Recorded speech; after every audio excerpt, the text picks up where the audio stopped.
Vladimir Putin, 17 years and the most powerful man in the world.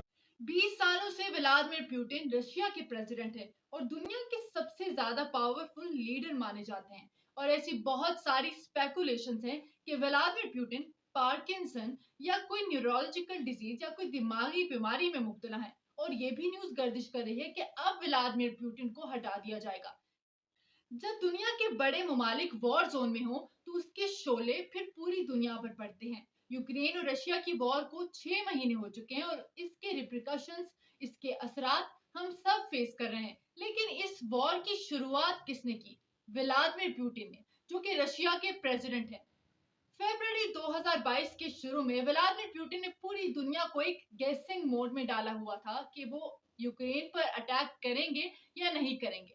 फिर 24 फरवरी 2022 को पूरी दुनिया को शॉक में डाल दिया यूक्रेन को इन्वेड करके। आखिर व्लादिमीर पुतिन के माइंड में क्या चल रहा है? 20 सालों से वो प्रेसिडेंट है रशिया के और रशिया को एक पावरफुल कंट्री बना दिया। आखिर यूक्रेन को इन्वेड करके उनको क्या मिलेगा? व्लादिमीर पुतिन रशिया के 1999 से प्रेसिडेंट है।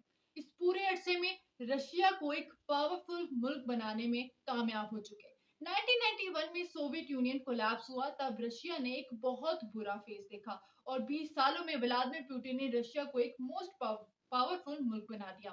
Vladimir Putin western world order को पीछे करने में काफी हद तक कामयाब हो चुके हैं। किस तरह एक शख्स का इतना पावरफुल इन्फ्लुएंस है, हमें ये जानने के लिए 1991 में जाना होगा, जब अफरा तफरी और करप्शन ने रशिया को जकड़ा हुआ था।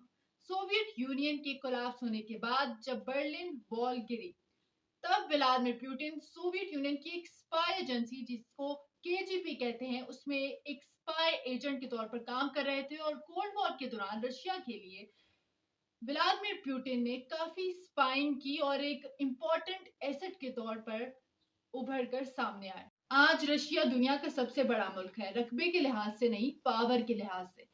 लेकिन 1991 में इससे भी एक बड़ा मुल्क था, यानी सोवियत यूनियन। रशिया को छोड़कर 15 और मुल्क सोवियत यूनियन का हिस्सा थे। लेकिन 1991 में सोवियत यूनियन जब टूट गया कोल्ड वॉर के बाद, और रशिया में एक पॉलिटिकल और इकोनॉमिक क्राइसिस आ गया, क्योंकि कोलैप्स हो गया था। सारे मुल्क जो थे, जो उसके साथ यूनियन में इकट्ठे थे, वो सारे डिवाइडेड हो गए थे। तो 1991 से लेकर 1999 तक रशिया ने एक बहुत बड़ा क्राइसिस देखा। 1991 के बाद जब सोवियत यूनियन कोलैप्स हो गया, तब बोरिस येल्ट्सिन रशिया के प्रेसिडेंट थे और वो रशिया के वर्स्ट प्रेसिडेंट माने जाते थे। उनका एटीट्यूड रशियंस को बिल्कुल पसंद नहीं था। बेसिकली उनको समझा जाता था कि वो वेस्टर्न लीडर्स के स्पाई हैं, और पब्लिक में डांस करना, अल्कोहल ड्रिंक करना, ये रशियन कल्चर के, यानी रशियन ऑर्थोडॉक्स कल्चर के बिल्कुल खिलाफ था। इस दौर में रशिया बहुत बुरे क्राइसिस से गुजरा और रशिया की मेन इंडस्ट्री जो थी वो रशिया के हाथ से निकल गई थी। रशिया में 1996 में एक बार फिर से इलेक्शन हुए और अमेरिकन इन्फ्लुएंस से रशियन इलेक्शन में बोरिस को वापस जिताया। लेकिन रशियन ने ज्यादा देर तक बोरिस को एक्सेप्ट नहीं किया और एक टाइम ये भी आ गया कि बोरिस की जो अप्रूवल रेटिंग थी वो 2% से भी ज्यादा गिर चुकी थी और वहां पर एक फिर रेवोल्यूशन आया, लोग बाहर निकले और फिर बोरिस को हटा दिया गया था। व्लादिमीर पुतिन को 1999 में रशिया का पीएम मुंतखब किया। रशिया में प्रेसिडेंट सबसे मेन पावर का होता है और पीएम जो है वो सेकेंडरी पावर का होता है। व्लादिमीर पुतिन ने 1991 में केजीबी स्पाई एजेंसी छोड़कर सेंट पीटरसन के वो डिप्टी मेयर इलेक्ट हुए और उसके बाद से व्लादिमीर पुतिन के सियासी करियर का आगाज हुआ। 1991 में जब वो रशिया के पीएम मुंतखब हुए, तो उसी दौरान चीचनिया में मिलिटेंट्स ने 300 रशियंस को मार दिया। और उसी दौरान जब व्लादिमीर पुतिन ने इस हवाले से ठोस कदम उठाए और मिलिटेंट्स को हराया, तो व्लादिमीर पुतिन का वो एक पीक करियर उभर कर आया और इसी तरह व्लादिमीर पुतिन फिर ऊपर आए और फिर पीएम से प्रेसिडेंट बनने में व्लादिमीर पुतिन को टाइम नहीं लगा। अगले 8 सालों के लिए वो प्रेसिडेंट बने। इसी दौरान रशिया की कंडीशंस बदली, जीडीपी लगातार बढ़ता गया, इन्फ्लेशन 36 से 6% पर आ गई, लोगों की एवरेज इनकम 25% गुना बढ़ गई। अच्छी पॉलिसी मेकिंग की वजह से नहीं, ऑयल की वजह से। जैसे तेल की डिमांड बढ़ी और प्राइसेस बढ़ी, रशिया की इकोनॉमी भी बढ़ती गई। पुलिस रिफॉर्म्स, मिलिट्री रिफॉर्म से रशिया बदल रहा था। प्यूटिन लोगों को फिर से एक ग्रेट लीडर जो कि सोवियत यूनियन का एक ग्रेट लीडर रहा था उसकी याद दिला रहा था। ऐसे में 2004 में व्लादिमीर पुतिन को 71% वोट पड़े और वो फिर से प्रेसिडेंट इलेक्ट हो गए।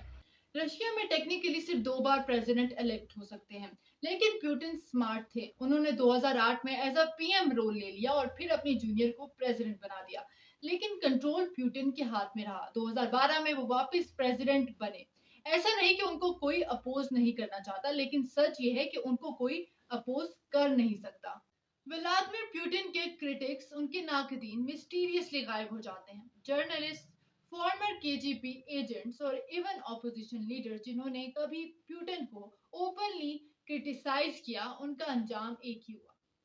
प्यूटन बहुत पावरफुल इंसान है, इसमें कोई शक नहीं। लेकिन जब भी प्यूटन के खिलाफ कोई बात करता है तो प्यूटन उसको गायब कर देते हैं और कोई उसका नामो निशान सामने नहीं आता। ऐसा ही एक अमीर तरीन रशिया का जो बिजनेसमैन था, उन्होंने उसकी ऑपोजिशन पार्टी यानी प्यूटन के जो खिलाफ पार्टी है उनको फंड किया। तो फिर क्या हुआ कि व्लादिमीर पुतिन ने टैक्स इवेशन के चार्जेस में रशिया के अमीर तरीन इंसान को भी जेल में भेज दिया, और वो भी 14 साल के लिए। व्लादिमीर पुतिन को क्रिटिसिज्म हैंडल करने की जरूरत नहीं पड़ती, क्योंकि जो उनको क्रिटिसाइज करता है वो उनको ही हैंडल कर देते हैं। पुतिन अपनी सारी स्पीचेस में इवन एलन का नाम जरूर लेते हैं, जो कि एक रशियन फिलोसोफर है जिन्होंने कहा था कि रशिया एक इनोसेंट कंट्री था, लेकिन वेस्ट ने रशिया को खराब कर दिया।